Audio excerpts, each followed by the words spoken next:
Happy Father's Day. Happy Father's Day to all the fathers, all the sons. Everybody has a father. Anybody has a father figure. Happy Father's Day. For Father's Day this Sunday, I thought I'd review The Prince by Niccolo Machiavelli. And I'll link to you at the end why I'm reviewing The Prince on Father's Day. Now, I haven't read this book. I probably read it in college, and I probably read it once after college. It's called The Little Book. It was 188 pages, but it's a small book. So I haven't read it in about 30 years. But I was on a walk and talk last week, and the book came up, and I realized I probably needed to refresh my memory on this book. And I was actually quite surprised because I took my time with the book. I listened to it on Audible. I read parts of it, in hard copy, and I was surprised how much I liked it, but how it wasn't as impactful as my memory, even though there's about 6 or 7 or 8 concepts that are super relevant today, which I'm going to share today. So the book was written in 1513, and by the way, Machiavelli, who was a statesman, he was with one, and this is a time in Europe when countries were being taken over and leadership was changing about every 20 years, every 15 years. So one family would rule, then another family would rule, and then France would, invade Spain and they would rule, or all these different factions. So the ruling body in countries changed every 10 years, and it was really a chaotic time. And so Machiavelli, who was a diplomat in Florence, he fell out of favor when the Medici family returned back to power in Italy. And so Machiavelli was actually imprisoned. Later he got out of prison and he became quite the author. He wanted to be, he wanted to resume being a statesman, but the Medici family didn't see that fit. But like I said, they did commission him to write quite a few books, including the history of Florence. So what Machiavelli came up with is that he was going to give a gift to the prince, and the gift would be the book, The Prince, and that would be his life knowledge of how to rule, let's say for our sakes, a country or a territory. And with that, he hoped he would be graciously reinstated back to power. And so that's what the book's about. Now, I'm going to just go through a handful of concepts, and then I'm going to give you a Father's Day thought at the end. So stick till the end because I hope that'll be the best part. So here's some key concepts from the book. Really simple, be really quick. First one is virtù versus fortuna. That's the two different types of, or two different engines of leadership. And Machiavelli draws a really big distinction between these.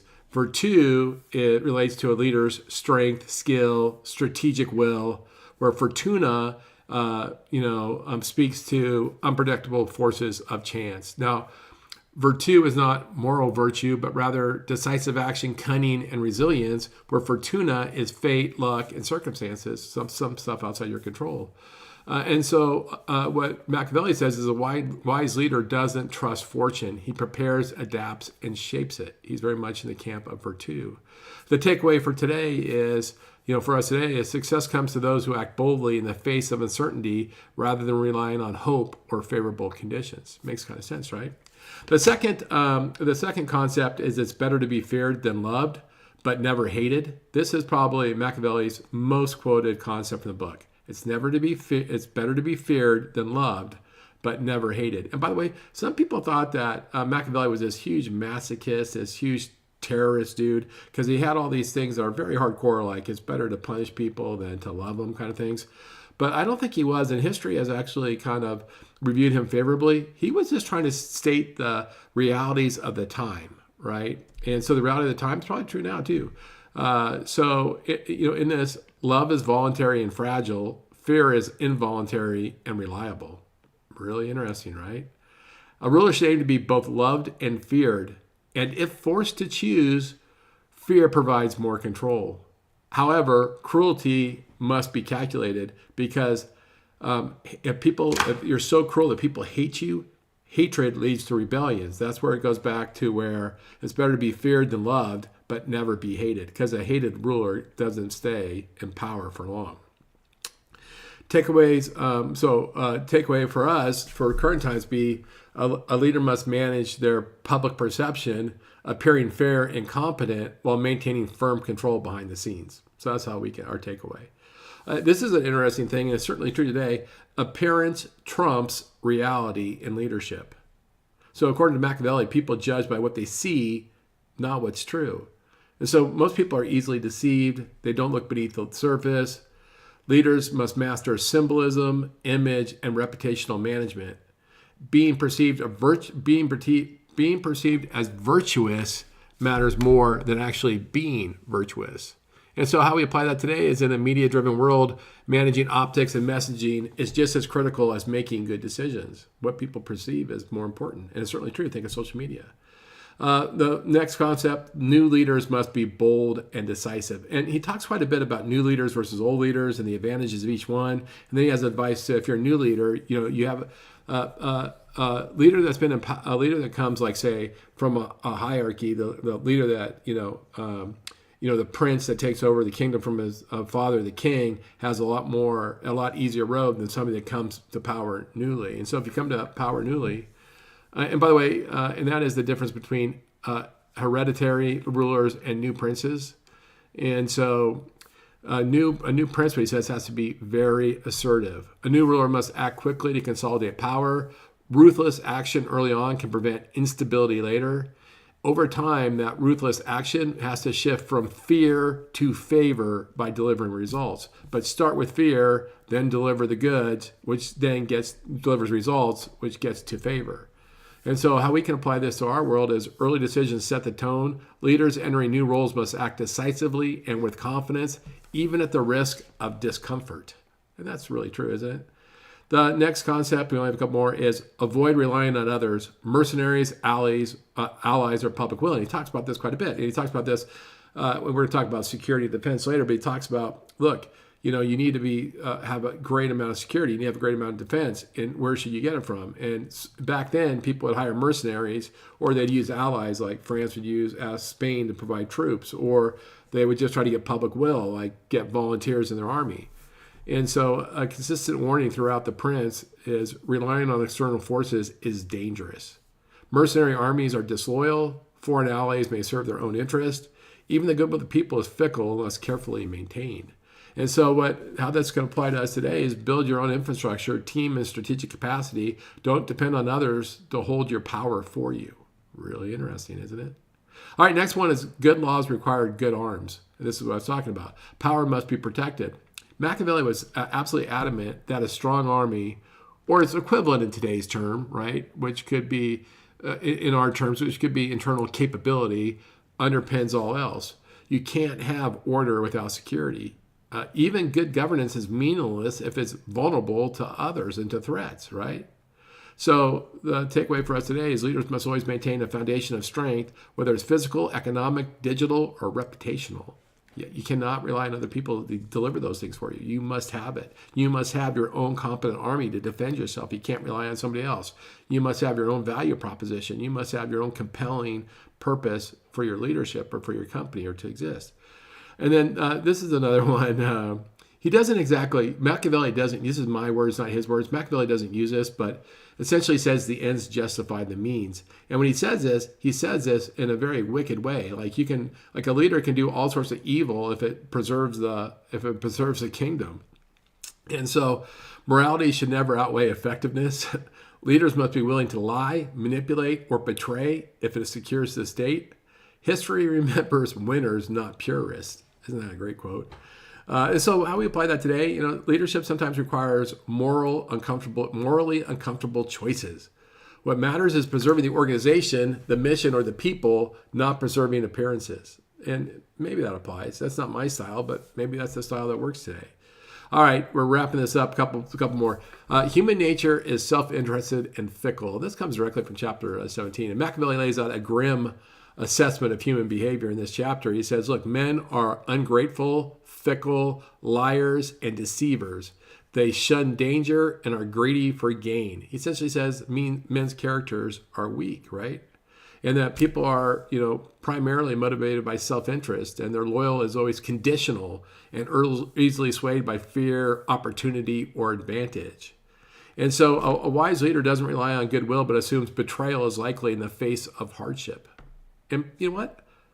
Some of that probably applies to us. Even though how generous you may be of heart towards other people, Some of that applies to us. And so we can take it away from us. Leaders who expect constant loyalty, gratitude, or integrity will be disappointed. Structure your leadership around incentives and real politic, which means the reality of the current situation. All right, this is actually, when I was on this walk and talk the other day, this last point that I'm going to share is the one that I brought up, and because it's one that I kept in mind, all these years since I read the book, and that is, deliver pain all at once, benefits slowly over time. And here's what this says. Machiavelli advises a really cunning strategy for shaping perception and maintaining control, and it's this. If harm or harsh reform is necessary, inflict it all at once.